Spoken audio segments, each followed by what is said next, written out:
Our firm handles a number of franchise law matters. This has become something of a cottage industry recently, simply because with the economic ups and downs, more and more people want to own their own businesses. Franchises are supposed to be turnkey operations. They're supposed to be situations in which you just walk into a thriving business where all the major decisions have already been made in terms of how it's going to look, what the product is going to be, how it's going to be distributed and manufactured, how it's going to be presented to the public.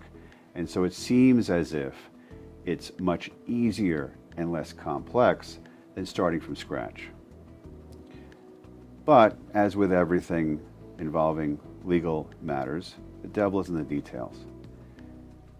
We have found that the franchise agreements that people are asked to sign are unusually complex and surrender a plethora of rights that normally would not be surrendered when someone is starting a business.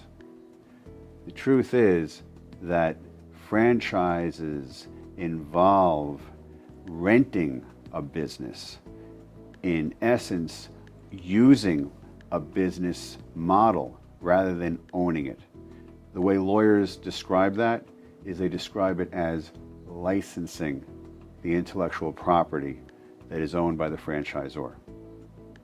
And in addition to that, the franchisor has an unusual amount of involvement in very basic decisions. Not just the placement of marketing for the product or the way the product will be sold to the public, but also such things as the lease for the property and whether the person will locate the franchise in one area or another.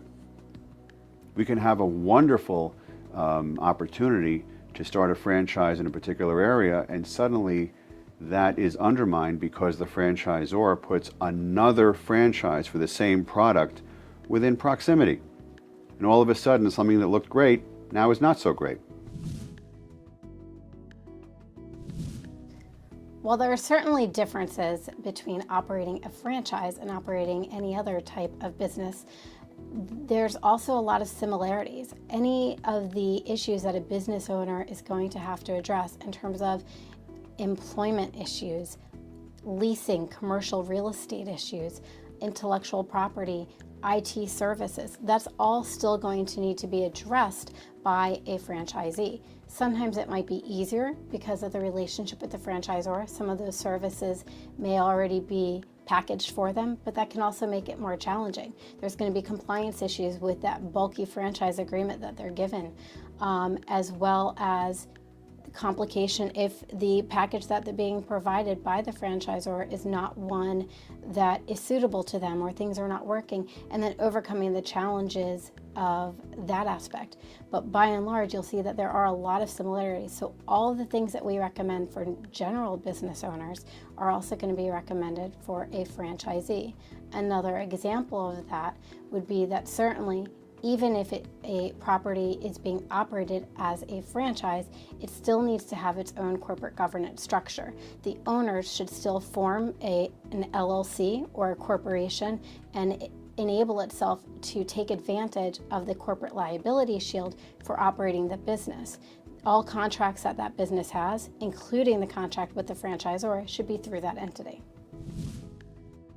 There is something inspiring about representing people who go out there and start their own businesses, start their franchises, work hard, and try to make a go of it.